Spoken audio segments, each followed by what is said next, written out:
এক আপু বলছিল নিজের ভয়েসকে সেরা ভয়েস মনে করে ভিডিওতে ভয়েস দেওয়া শুরু করব, শরম টরম কিছুই থাকবে না। ঠিক এরকমই আজ আমি নিজের ভয়েসটাকে সেরা ভয়েস মনে করে ইউটিউবের ভিডিওতে ভয়েস দেওয়া শুরু করে দিলাম।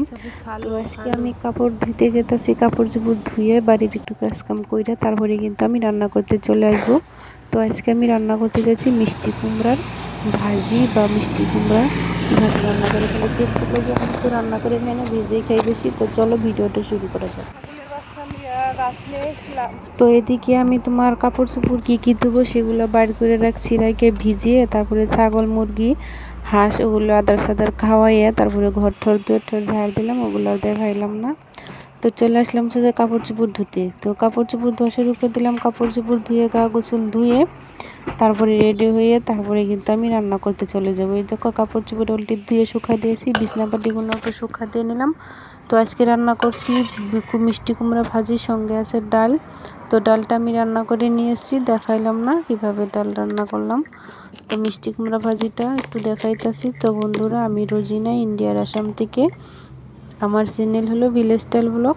তো তোমরা সবাই পাশে থাকবে আশা করছি। ভিডিওটা শুরু করতে যাচ্ছি। Thank you so much. ঠান্ডা সিজন আসতেছে, সবাই নিজের খেয়াল রাখো। অনেকেরই জ্বর সর্দি কাশ হতেছে, সবাই ভালো থাকো, সুস্থ থাকো। আমার ভিডিওটা পুরো সময় ওয়াচ করতে থাকো, ঠিক আছে? আর ভিডিওটা শুরু করার আগে আমি তোমাদেরকে এই যে মিষ্টি কুমড়াগুলো ভালো করে কেটে খোসাগুলো ছেড়ে তারপরে সুন্দর ডুমা ডুমা পিস পিস করে নিব। মোহব্বত বরসা দেনা তু তো মিষ্টি কুমড়া পিস পিসগুলো কাইটে নিয়ে তারপরে একটু লবণ দিয়ে আমি কড়াইটার মধ্যে রাইখা ভাপায় চুলায় বসিয়ে দিয়েছি, একটু ভাপ হইতে থাক। আর এদিকে আমি একটু কালো জিরা, তিল, তারপরে গোটা দুটা রসুন, জিরা, তোমার কাঁচামরিচ, পেঁয়াজ সঙ্গে একটু শুকনো মরিচ দিয়ে আমি সোমবারটা বানাইতেছি। এদিকে কিন্তু অন্য একটা চুলায় আমার মিষ্টি কুমড়াগুলো কিন্তু লবণ দিয়ে ভাপানোর জন্য বসিয়ে দিয়েছি। তো সিদ্ধ হতে থাক, আমার ঝটপট ভাজাটা হয়ে যাবে। তো এই যে দেখো শুকনো মরিচ দুটাও কেটে দিলাম, দিয়ে তারপরে যখন সোমবারটা আমার ভাজা হয়ে যাবে, লাল চিটা ভাজা, আমি কাল চিটা করে ভাজবো না, যেহেতু তোমার মিষ্টি কুমড়াটা ভাজতে ভাজতে আরও ভাজা হয়ে যাবে।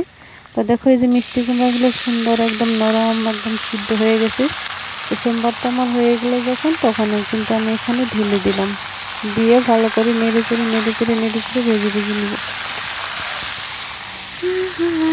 সবাই কিন্তু এভাবে মিষ্টি কুমড়া ভেজে খেয়ে দেখতে পারো। সঙ্গে যদি আমি আজকে ডিম ভেঙে দিতে গিয়েছিলাম, তো আমার এই যে আরেকজনে তো খাবে আর বাড়িতে অনেকেই খাবে, তো এক একজনের ডিম খায় না, সেই জন্য ডিমটা দিতে পারলাম না। দেখো কত সুন্দর একদম সব তুলতুলে মানে গুদু গুদু হয়ে গেছে।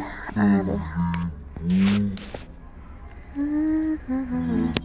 তো দেখা হবে পরবর্তী নেক্সট ভিডিওয়। তো পাশে থাকবে আশা করছি। Thank you, subscribe my channel.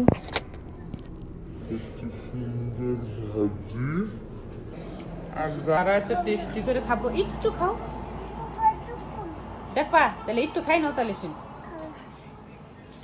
দিন না, তাহলে খাও, তাহলে মোবাইল দিন, খাও, তাহলে মোবাইল দিন।